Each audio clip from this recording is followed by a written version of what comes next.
obviously studied a lot about fair trade before coming out to Bangladesh and knew a little about People Tree's work, but what was it different to how you expected it? I just think it's really hard for people to imagine what it's really like. I think even reading about it, knowing about it, hearing about it from you, seeing it in reality is just so different. It's just amazing how kind of simple all the techniques are, but how they create such beautiful items of clothing that, you know, are able to compete with clothing that's made in a factory or by a computer. It's just, I don't know, it kind of amazes me. So there's lots of different craft elements here, Yeah. that kind of, you know, turn the model, the fashion production model, on its head, as it were, and that groups like Swallows are working, you know, to employ the maximum number of women so that they can support their families and, you know, build a really healthy community. And so I guess you've seen all those different processes of actually creating, you know, the yarn in the first place, so that then it can be dyed and then it can be hand woven and then hand tailored and hand embroidered. Yeah, I've never seen anything like this before, and it's just amazing all the different stages that you have to go through. And they do, I mean, it's just really hard to impress upon people, like, handmade, and what that really means, you know, getting the yarn, dyeing the yarn by hand, then getting it onto a loom, to then get it, to then make the piece of material, to then cut it, to then sew it, to then embroider it. It's just so hard for people to imagine, you know, all of that and what it takes to create something, and then how special that item of clothing is. What would you say to people who'd say, well, come on, you know, here we are in the 21st century, and, you know, what is the point? What's the point of all of this really labour-intensive stuff? You know, why make it by hand today? Because I went to the slums in Dhaka, and I saw what the conditions like are for people who work in these factories and buy this different model, and it's just horrible. It's just the most horrible thing I've ever seen. Just that, I don't know, I just don't think that's a sustainable business model or way to carry on working with the developing world. And, you know, that income to make these garments is I don't know what you said, the GDP for Bangladesh in terms of the garments it makes, it's just huge. It's like 70 or 80% of what that country earns. And so, you know, making it in a sustainable way that will just give them, you know, some kind of a decent life is just definitely the way forward, really. The girl who showed me how to use the sewing machine is 18 years old. She's 2 years younger than I am. And that kind of, I don't know, that really hit it home for me. I was like, she's younger than I am, and she said she was studying as well as earning a living here, and, you know, trying to make a life for herself out of so little opportunities. It's kind of amazing. I can imagine actually having a room, you know, or a production centre like this, and coming to work every day, and having my children in a nice daycare centre, and then going off to school. Whereas I really, really can't imagine how I would have, you know, the mental ability and strength to actually go into a factory from a slum every day and have my children living, you know, 600 miles away, you know.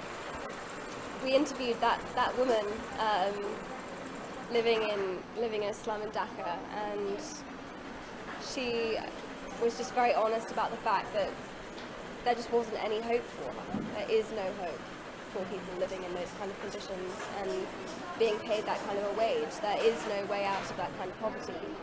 And I don't know, just seeing this, it's just such a relief. I have to say, that's the word to describe arriving at Swallows and seeing what it's like here, because if I'd had to continue in the kind of conditions that we were in Dhaka, I don't know if I would have been able to have done it, even just to be here for a few days. You know, it was really hard. So coming here and seeing, oh my God, thank God there's an alternative, thank God, you know, that they're living, I mean, it's so modest, but at least it's clean, and at least, you know, they have a community and their families are together, and they seem to love what they're doing, and they're proud of what they're doing, and they're empowered, and they're learning, and they can send their children to school, and they can help their own way out of their country's poverty. You know, you've come out here. You're 20.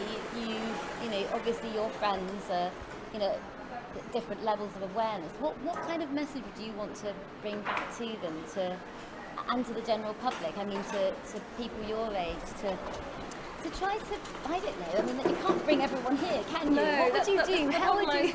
I was talking about it yesterday, like, I don't know how to impress upon people or get them to understand.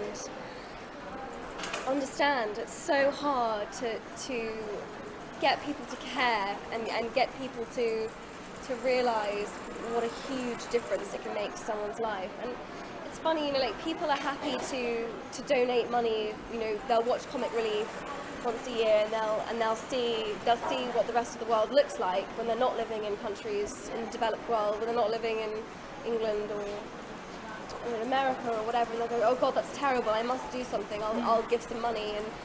But that, I don't know, as wonderful as charity is, that money runs out. It's not sustainable. It only lasts a certain period of time, and then it's gone, and they need more, and they need what I really think people need is opportunities to help themselves, and that's what they really want, is to be able to work. When we were talking to the women yesterday, I said, what's your hope for the future? Do you want a radio? What do you want for yourselves? And all they could answer was, they said, we just want more work, we just want this to be bigger, we just want more women to be involved, they want everyone to benefit.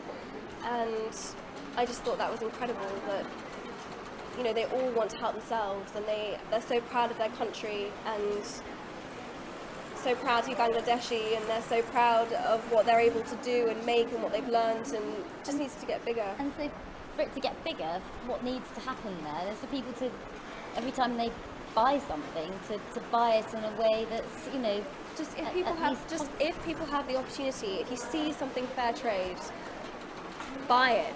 It just makes all the difference.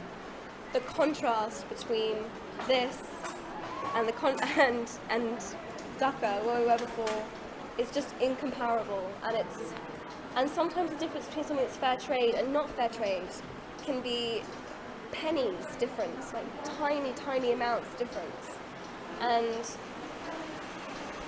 if you do care, if you do have a conscience, if you do want to help, just making those small choices every time you see that kind of an option in front of you, it just makes such a big difference. People my age are just so trend orientated, and this idea that, you know, a trend turns around in like 2 or 3 months and there'll be a new thing that they want, and then they'll dispose of what they had before. And I think what my personal style is really about is that I'm not super trend orientated. I wear what suits me and what I think is beautiful and quite simple and classic, and people just have to value what they own. You know, if you buy something from here, it's come from a really special place, it's handmade, it's gorgeous, I designed it, if you care. And, you know, the quality is so different, you can keep it forever, and it will always be special. And, you know, and if you buy something, you know, if you buy something that's made for £2, yeah, it's going to fall apart in the wash, and it's going to look terrible after you wear it 3 times, and this stuff won't. This stuff just won't, because it's made beautifully. It's made with love and care and pride, and I don't know. Yeah.